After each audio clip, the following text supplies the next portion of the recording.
Hey, welcome back to the shop. I was so excited I was given this log today and it's sealed in both ends, so I couldn't see what it was and the person didn't know what it was. But once I started cutting in my bandsaw, I realized I'm pretty sure that this is either pine or spruce. But since it's a blank, let's call it practice. Let's see how bad it is. If anything, I don't know, make some garden decoration or something. My girlfriend got into staining balls. Now she's trying to steal the stuff that I turned to make it into colors. So maybe this is something she can have fun with. You don't need something bigger than this.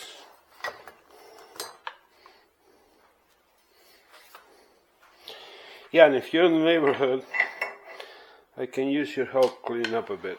So drop by. I'll make you coffee. Let's see. Ooh.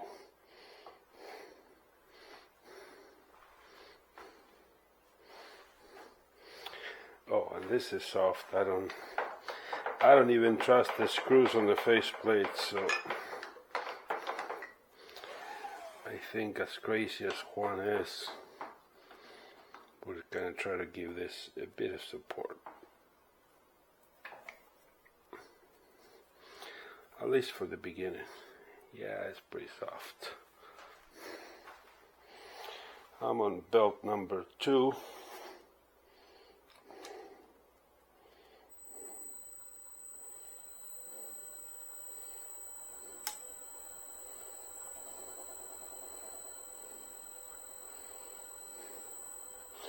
Yeah, I'm not even going to sharpen my gouge.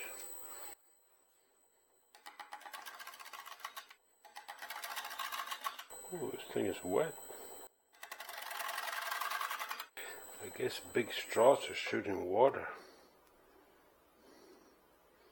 Alright, you going to stop or what?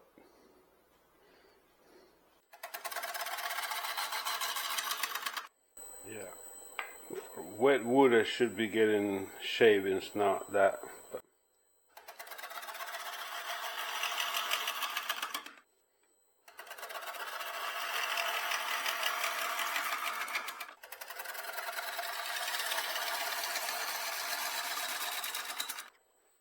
I'm destroying the edge.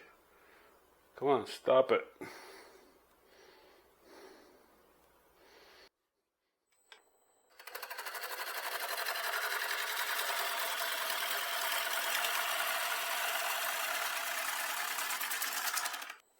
Alright, I think I need windshield wipers. My safety glasses are completely down right now. But I can see the overall piece of wood, so let's keep going a bit more.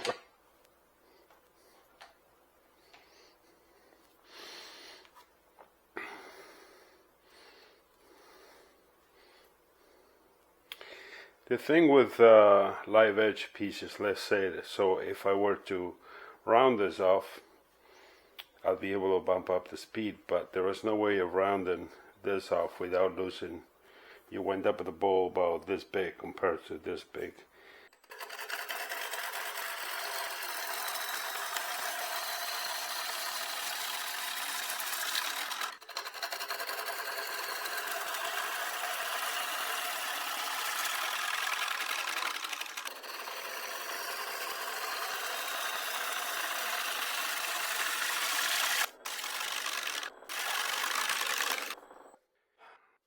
Alright, I gotta go clean my glasses and the camera.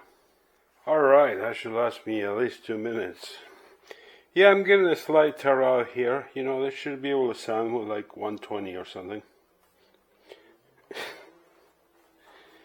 Oh well, I'm making compost.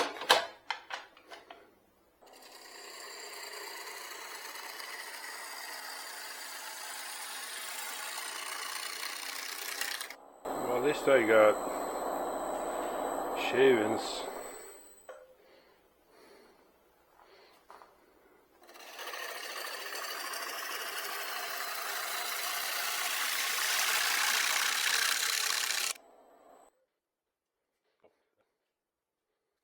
Try to pass without this guy. Hopefully stays there. If not, it was nice knowing you.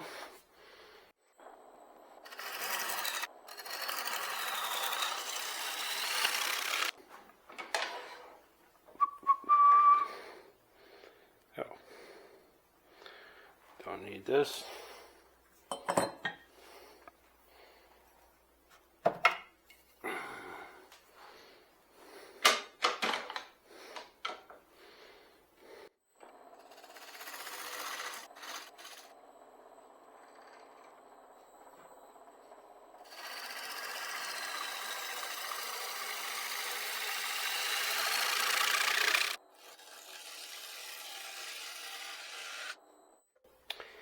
Yeah, that is not a sharp chisel. That's a screwdriver at this point.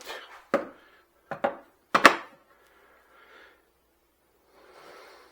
not sharp. You're it.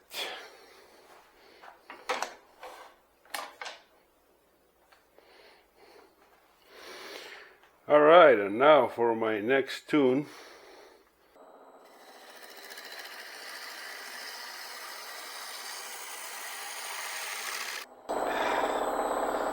Lost it.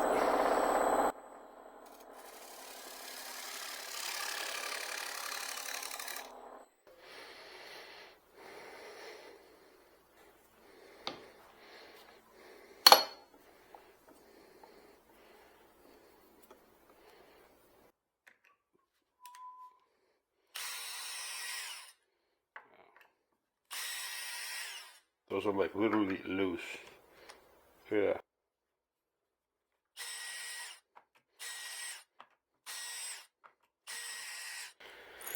And that's why, even though I don't like using the telestock,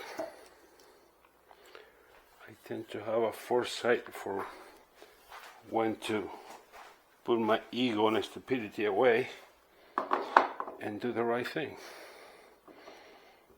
I'm gonna put this in for you, you know, just in case it comes off, it hits you through your screen. I believe I'm okay, but again, you know, I'm maybe missing a couple screws. So I'll be right back. I'm gonna clean this camera again. Wow, I could not see the lens through the front of the camera, but I checked the video and it is visible, so hopefully that doesn't happen doing the inside.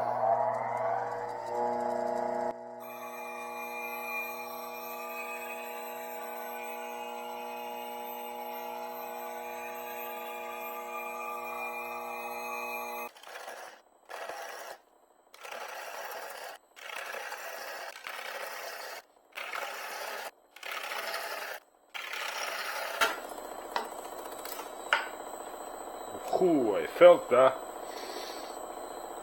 When you do it, by the way, I felt it right there. See the mark? It almost got me. When you're doing a live edge, you want to start almost close, and as soon as you establish a bit of a groove, you rotate almost to there. So close.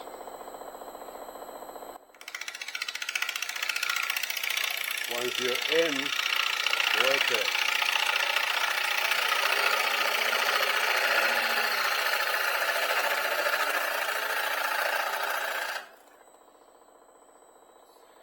So, telestock is in my way.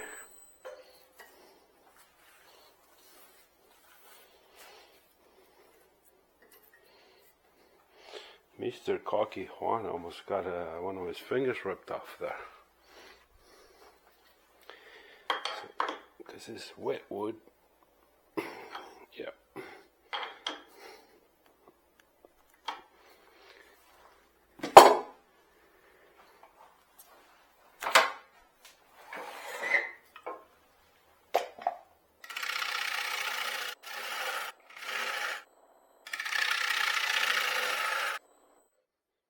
want to leave this thick because it has a nice face to it.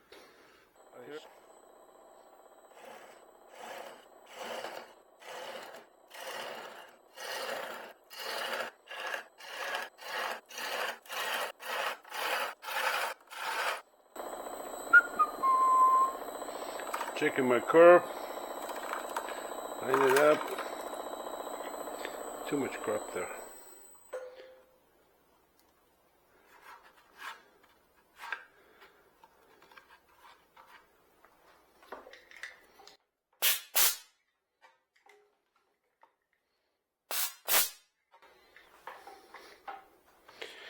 Yeah, slight tear out.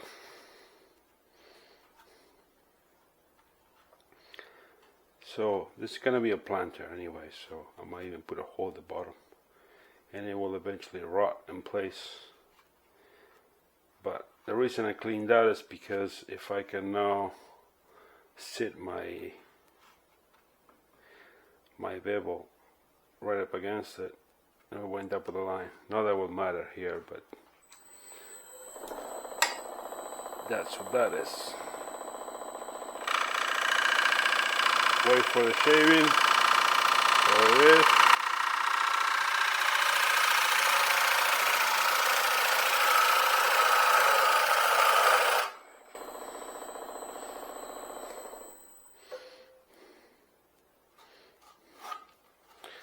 That way your cut continues nice and smooth, so you don't get a ridge between one section and the next that you cut.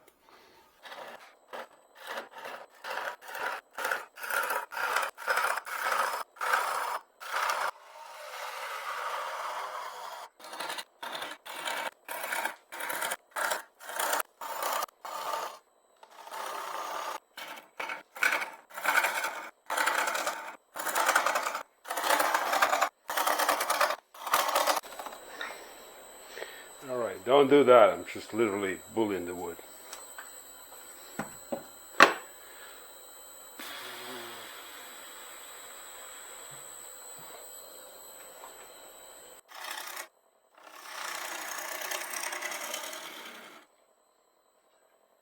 See, by the way,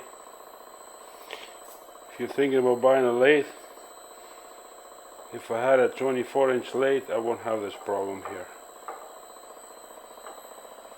That forces me to bring the gouge up, and it's not necessarily, it doesn't mean it's wrong, it means it's not what I'm comfortable with.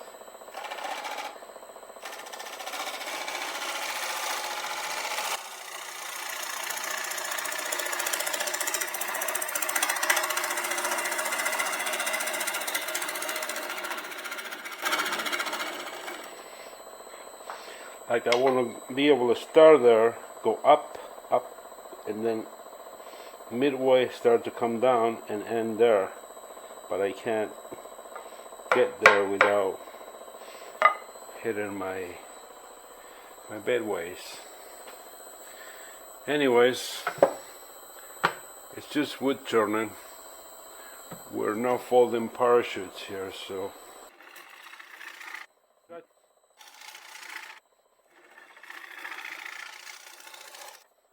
So what do we learn? Probably nothing for me, but I'll tell you, this should be able to sand with at least 220 or something. But no, so the good tip here is this: when you do any kind of bowl, don't do like two curves. Don't do like one where it goes there and then it curves again. Try to get from here a curve, for that matter here is a bit steep from here to there. This can actually be thinner, because here it goes, there's a bit of a bump right there. But what I'm saying is, don't do like this and then again, because you're gonna have one heck of a hard time finishing that. You're gonna have with a gouge, you're gonna have one heck of a hard time sanding it, and I don't know, it just makes an ugly bowl. So I know that at least I did it several times when I started, and I think the reason we do it is because we start with smaller wood, and either because we don't have bigger wood, we don't have a bigger lathe, or because we're starting out and you don't want to get a piece this big and get hurt, so might as well do something smaller. So because it is small, at least this is what I did. Because it's small, you think that if you go straight down and then that way you get more volume inside. But really, makes for an ugly ass bowl. That's all I know. I made several. I'm guilty of it, so I'm just passing something along to you. But I'll try to straighten this up.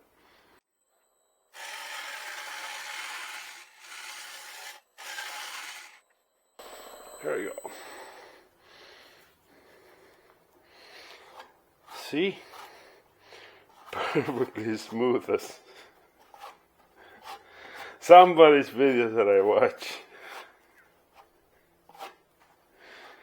Anyways, it's an inside joke, never mind.